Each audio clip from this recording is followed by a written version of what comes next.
The box. The planet Chassol was a barren wasteland, orbiting a dying sun on the far edge of the galaxy.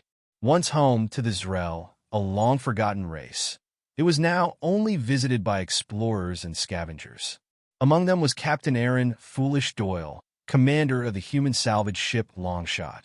She had a knack for finding things no one else could, a gift that kept her crew's pockets full, but earned her more than a few enemies along the way. Today, though, the find was something special. "You're telling me you don't know what this is?"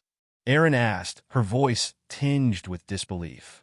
The object in front of her was a box, metallic, seamless, and adorned with strange markings that glowed faintly as she approached.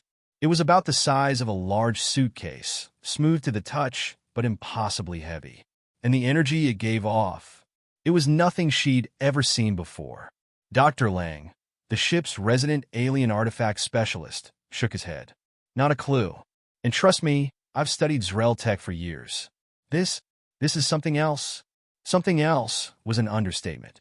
The readings coming off it suggested power levels far beyond what any known technology could produce. And there were warnings. Dozens of ancient glyphs surrounding the box, warning of the dangers within. Warnings that no human, much less Erin, could read. "So," Erin said with a smirk, "what do you think it does?" "Honestly," Lang looked at her nervously, "I think we should leave it alone. Whatever's in there, the Zrell didn't want anyone to find it. They locked it away for a reason." Erin's eyes gleamed. "Well, they never met me. The key to everything." The crew of the Longshot gathered around the mysterious box in the cargo bay. Lang had made it abundantly clear that opening the box was the worst possible idea, but Erin had never been one for caution. "You know," Erin said, tapping her fingers on the metal, "if the Zrell didn't want anyone to open this, why leave it lying around? It feels like they were practically asking for someone to find it, or maybe they thought no one would be stupid enough to try," Lang muttered under his breath. Erin grinned. "Lucky for us, I'm that stupid." Despite his protests, Lang was fascinated by the box. He ran scans, analyzed the markings, and eventually found what appeared to be the key, an ancient sequence buried in the box's surface that could be deciphered with a little creativity and a lot of reckless human curiosity. "Okay," Lang said finally, holding up a datapad with the sequence. "This should do it, but I'm warning you, Captain, this thing is ancient. Whatever's inside could be dangerous, or worse."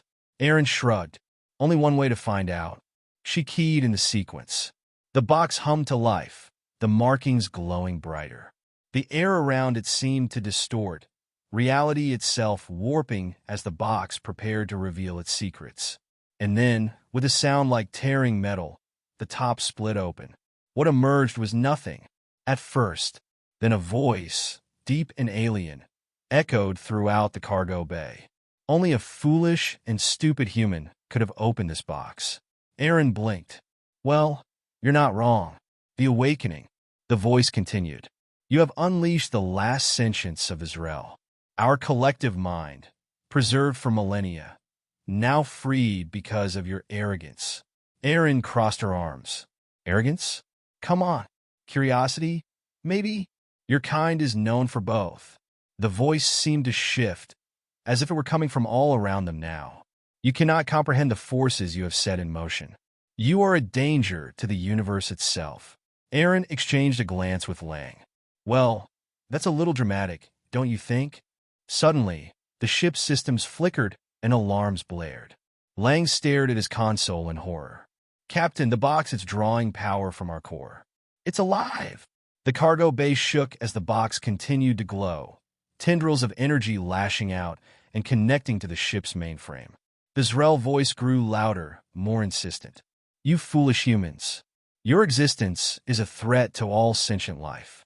You will be erased." Erin's smirk faded. "Well, that's not good." The human factor. As the box's energy threatened to consume the ship, Erin's mind raced. She wasn't the type to panic in a crisis, and this was no different. The Zrell's mistake was underestimating humans. Underestimating her. "Lang, if this thing is draining the core, that means it's vulnerable, right? It needs us." Lang, though panicked, nodded. "Technically, yes. But if we don't shut it down soon, It'll destroy everything. Then we take control, Erin said. The Zrell thought they could scare us with their big bad box of doom. But they don't know us. We survive. We fight. She dashed over to the control panel, fingers flying over the interface.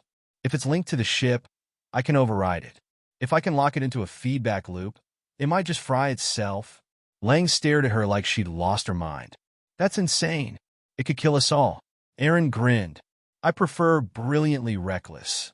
The Zrell voice thundered in her ears. You cannot stop us, human. We are eternal. You are nothing. Oh yeah, Erin barked back. Watch me. With a final tap on the console, the ship's power surged, overwhelming the box. The energy tendrils sparked and crackled, the glow intensifying before imploding in a flash of light. The box snapped shut, inert and lifeless once again. Silence fell over the cargo bay. Erin wiped her brow and turned to Lang, who was still processing what had just happened. See, she said with a wink. Just needed a human touch. The aftermath. As the long shot drifted in orbit over the desolate planet, the crew worked to stabilize the systems. The box was sealed again, but the question of what to do with it remained. Lang, pale and still shaken, approached Erin. That was beyond reckless, Captain. You could have destroyed us all. Yeah, but I didn't, Erin said, her grin returning. And we learned something important. What's that? She tapped the box with her boot. The Zrell may have been advanced, but they sure didn't understand humans. You can't scare us with big, ancient threats. We've faced worse. And the best part? Lang raised an eyebrow. They never expected us to be crazy enough to win. Erin turned and headed for the cockpit, leaving Lang to stare at the box in awe. Humans, after all, weren't the most cautious species. But sometimes, it took a little foolishness to outsmart an ancient alien race. And only a foolish and stupid human could open the damned lost alien box and live to tell the tale.